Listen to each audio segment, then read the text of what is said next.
You are not the only one. I will always be with you. 김종현의 내가 목사다. 안녕하십니까. 내가 목사다. 김종현 목사입니다. 오늘 주일날 여러분 어떻게 보내셨습니까? 주일이라고 뭐 특별하진 않겠지만 여러분의 신앙생활이 조금씩 더 나아가지기를 소망해 봅니다. 이번 주간은 제가 우리 교단 기독교 한국 침례회 우리나라의 침례교라고 이름 붙은 교단이 몇 개 됐죠. 일단 2단 교단이 하나 있습니다. 기독교라고 붙었는지 모르겠네요. 복음 침례회가 있습니다. 복음 침례회. 구원파죠, 구원파. 구원파가 있고요. 그리고 성서 침례교단이 있습니다. 여기가 있고, 그리고 우리 기독교 한국 침례회가 있습니다. 다른 침례교단은 모르겠어요. 제가 제 기억에는 아직 잘 모르겠는데, 일단 성서 침례교회는 2단은 아니고요. 구원파 있는, 복음 침례회는 2단입니다. 잘 아시죠, 여러분? 구원파. 우리 교단은, 기독교 한국 침례회, 한국에 있는 침례교단 중에, 정통으로 이렇게 알려져 있는, 그런 교단입니다. 여러분 잘 아시는 어디죠? 이동원 목사가 있는 지구촌교회. 지구촌교회는 여러분 잘 아시잖아요? 그 교회 교단과 같은 교단입니다. 같은 교단이고요. 제가 매번, 불편하게 말씀드리고 있는 구로 쪽에 있는 Y 교회 있지 않습니까? 굉장히 큰 Y 교회. 그 교회도, 우리 교단 소속의 교회입니다. 네.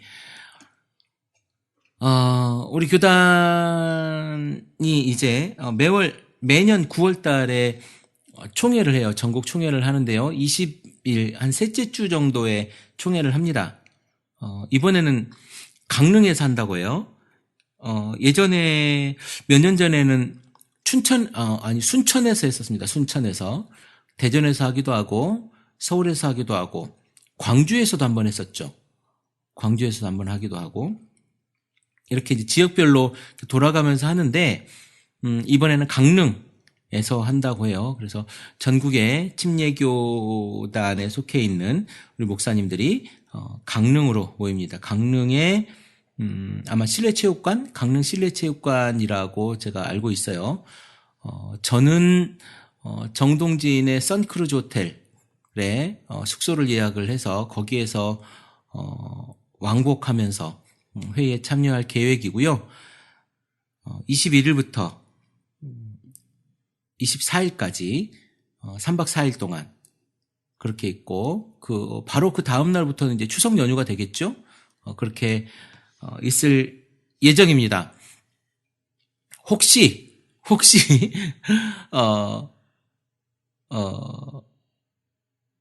시간이 가능하시면 저에게 연락을 주시면 제가 같이 차 한잔 하면서 이야기를 나눌 수 있는 시간을 제가 만들어 보도록 하겠습니다.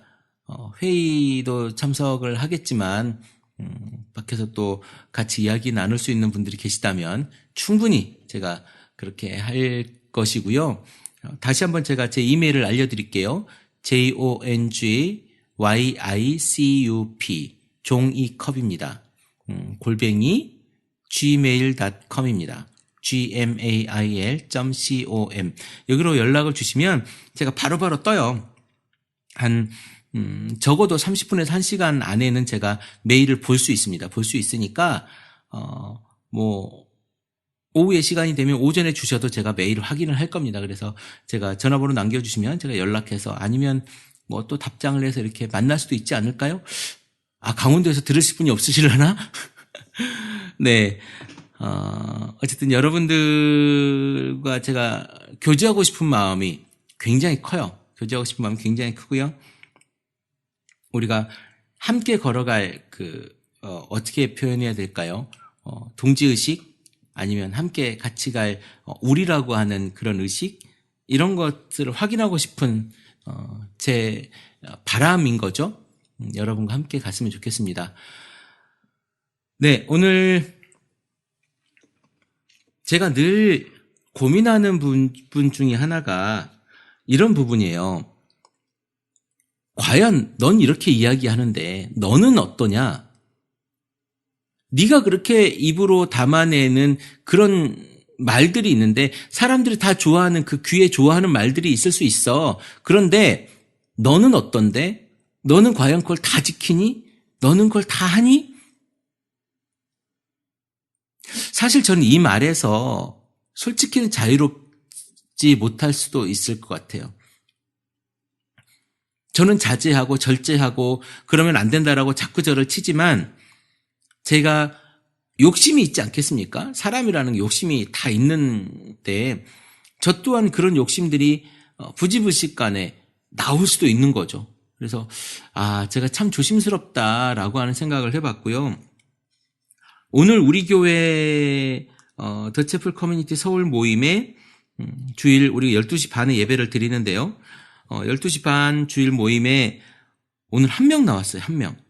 다들 일이 있어서 다 빠졌는데 한 명을 놓고 제가 한 50분 정도 설교를 했어요. 한 명을 놓고 50분 정도 설교를 했는데 지루하겠냐고요? 아니요. 전 재밌게 했습니다. 그런데 제 속에 어떤 마음이 드냐면 좀 많이 왔으면 좋았겠다. 내가 설교를 참 열심히 기도하면서 준비를 했는데 한 사람이 듣자니 너무 아깝다 이런 생각이 마음으로 들더라고요. 그러니까 저한테도 그 욕심이 있는 거죠. 많은 사람들이 함께 있었으면 좋겠다. 그리고 많은 사람들과 함께 교회가 좀 이렇게 왁자지껄하고 그랬으면 좋겠다라고 하는 마음이 있는 거죠. 저도 부정할 수는 없을 것 같습니다. 그럼에도 불구하고 그것들을 내가 사람을 늘리기 위해서 무언가를 하지 않는 거죠. 전도를 하지 않는다는 얘기가 아니에요. 전도를 하지 않는다는 얘기가 아니고 저는 사람 만나면 전도합니다. 예수 믿으라고 전도해요. 그리고 그 믿음 때문에 그 구원 복음 때문에 당신이 천국 갈 거라고 그 복음을 믿으라고 복음엔 힘이 있다고 전도합니다. 그런데 우리 교회를 와야 구원받는다고 이야기하진 않아요. 이게 저의 전도 방법이긴 한데 어쨌든 교회에 와가지고 이 자리를 채워서 내가 무언가 되고 싶은 생각은 없어요.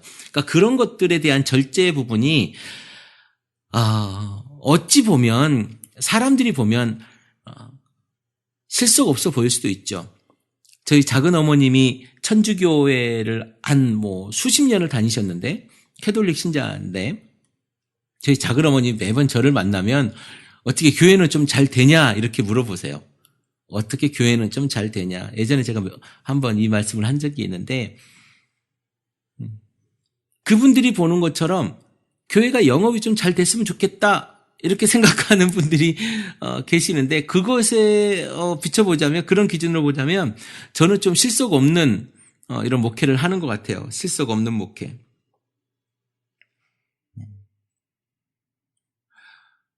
우리가 저에게 적어도 믿음이라고 하는 것으로 가기 위해서 사람을 믿게 하기 위해서 아니면 내가 그 믿음이라는 것을 내 스스로도 목사 스스로도 가지고 가기 위해서 이 형식이라고 하는 절차를 이 형식이라고 하는 도구를 얼마나 잘 다루고 있는가에 대한 고민을 한번 해볼 필요가 우리가 있다고 생각을 해요. 그러니까 무조건 형식이 다 필요 없다. 이건 아니라는 거죠. 때로는 규정 지어지고 교회 안에서 우리가 지켜져야 될 어떤 형식 같은 거는 분명히 필요하다는 거죠. 그런데 그런 것조차 다 무시하고 완전 프리하게 아무것도 없어. 형식 자체가 없어. 이렇게 할 수는 없는 거죠. 우리가 믿음이라고 하는 어떤 구원이라고 하는 이런 것들로 가기 위해서 내 삶 속에서 내 자리에서 해 나가야 될 이런 것들은 분명히 필요하다는 거죠. 저는 그거에 대해서 굉장히 동의합니다. 부정하지 않아요. 그래서 뭐가 필요하냐면 교회 예배 공간, 예배 모일 수 있는 공간도 필요해요. 그것이 이제 화려하게 교회를 짓고 큰 교회를 지어서 성도와 목사가 서로 무리되고 또 그것 때문에 힘들어하고 이런 절차의 모습이 아니라 소박하더라도 교회 공동체가 모일 수 있는 공간은 분명히 중요하다라는 거죠. 이런 것들을 부정하는 건 아니에요. 그러니까 무리하고 뭘 어떻게 해서 뭔가 지어보자, 만들어내자. 능력이 10억이 있어서 한 5억짜리 교회의 모습 아니면 이런 것들을 지어서 우리가 한번 해보자라고 할 수 있다면 부담 안 되잖아요. 그럼 거기서 가능할 수 있다니까요. 그런데 굳이 그런 걸 해가지고 그렇지 않아도 충분히 가능함에도 불구하고 그걸 짓는다라고 하는 것 자체가 저는 좀 조심스러운 부분인 거죠.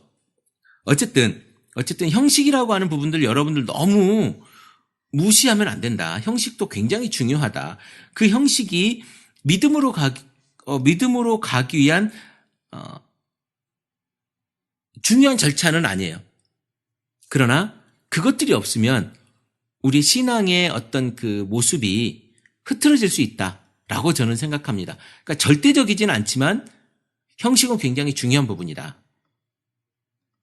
그런데 오늘 제가 한 명이 왔을 때 예배를 그냥 드리지 말까? 둘인데 그럴까 하다가 그런 마음이 있었죠. 그런 마음이 있었는데 그건 아니다. 그래서 제가 정중하게 또 하는 옆에 우리가 제대로 된 어떤 예배 형식, 모임 형식을 가지고 우리가 해왔던 대로 예배를 드리고 한 사람 앞에서 제가 설교를 최선을 다해서 또 설교하고 기도하고 그렇게 왔습니다. 여러분들에게 있어서 예배는 과연 어떤 존재입니까? 그리고 여러분들에게 있어서 그 신앙의 형식이라고 하는 건 어떤 것입니까? 오늘 여러분들은 저보다도 더 많은 사람들과 함께 정말 많은 사람들과 함께 교회에서 예배를 드리고 찬송을 하고 교제를 하고 그러고 왔을 것입니다. 과연 여러분들에게 있어서 신앙이 얼마나 잘하는데 그 형식이 도움이 되었습니까? 분명 여러분들은요, 그 형식으로 인해서 여러분들의 신앙이 잘하고 있다고 확신하고 왔을 겁니다. 형식은 결코 버려서는 안 돼요. 형식이 전부는 아니지만 그것을 통해서 여러분들이 신앙이 충분히 성장할 수 있는 모습이 된다라고 하는 것입니다. 오늘 우리 교회 설교 때 제가 이런 이야기를 했어요. 빛의 열매다. 빛의 열매. 에베소서 5장에 있는 이야기. 빛의 열매. 너희들은 빛의 자녀들이니까 빛의 자녀들처럼 살아야 되는데 빛의 자녀들은 빛의 열매를 맺어야 된다. 근데 그 빛의 열매가 뭐냐? 그 빛의 열매는 말이다. 모든 착함과 의로움과 진실함이다.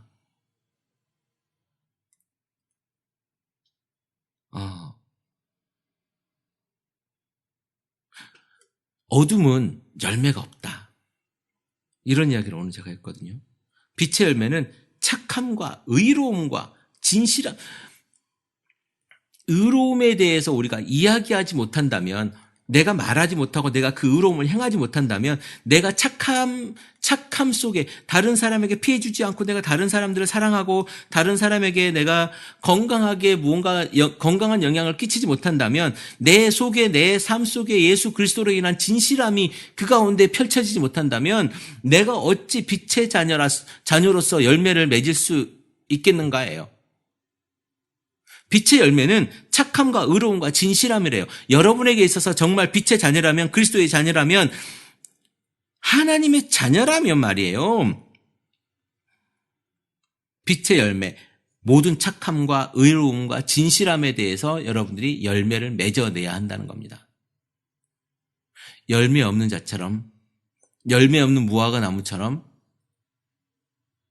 저주받지 마시고 여러분들은 정말 빛의 자녀로서 빛의 열매를 맺어내야 된다는 거예요. 빛은요, 어두움이 빛을 가리울 수가 없습니다. 빛은 언제나 빛이에요. 빛은 말이에요, 어둠을 이겨내요. 세상을 이겨낸다니까. 지금 제가 한밤중에 깜깜한 밤이지만 지금 제가 있는 이 컴퓨터가 있는 곳에 불을 끄면 스위치를 내리면 깜깜해지죠. 그런데 스위치를 켜는 순간 빛은 어느 순간 사라지고 없습니다. 여러분, 빛은 그런 거예요. 어둠이 감히 빛에 범접할 수가 없습니다. 빛의 세기에 따라서 어둠이 많이 물러가고 적게 물러가고가 되는 거예요. 여러분이 얼마큼 강한 빛인가, 여러분이 얼마나 그 모든 착함과 의로움과 진실함이 강한가, 깊은가, 센가에 따라서 여러분의 열매의 크기가 달라지는 겁니다. 그것이 어디에 전해진다고요? 하나님 나라를 확장하는데 여러분이 쓰여지는 거예요. 그 걸음을 가자는 거예요. 그런 사람들이 모여보자는 거예요. 에클레시아, 그런 사람들이 부르심을 받은 모임이에요. 부르심 받은 자들의 모임이라고 에클레시아 아닙니까? 여러분들은 그런 부르심을 받은 자들이 사명으로서 행해야 될 것들을 하고 있는 겁니다. 그게 복음을 전하는 일이에요. 어떻게 전할 것인가? 내 삶으로서 빛의 열매를 맺어내는 겁니다. 모든 착함과 의로움과 진실함으로 말해요. 열매는 어둠과 같이 하지 말고 빛으로서. 그게 오늘 에베소서에 나와 있는 말씀이에요. 제가 내일부터 월요일, 화요일, 수요일, 목요일까지 거기에 있는데요. 목요일로 오겠네요. 갔다가 오는데 어쩌면 방송이 원활하지 않을 수도 있을 것 같습니다. 그런데 제가 최대한 한번 해보려고 노력할 텐데요. 여러분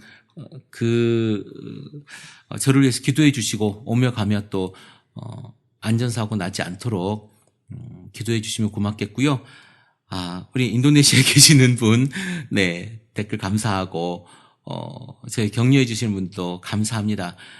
여러분 삶과 또한 그 오늘 하루의 생활 속에 정말로 빛의 열매가 가득한 그런 날이 되기를 기도해 봅니다.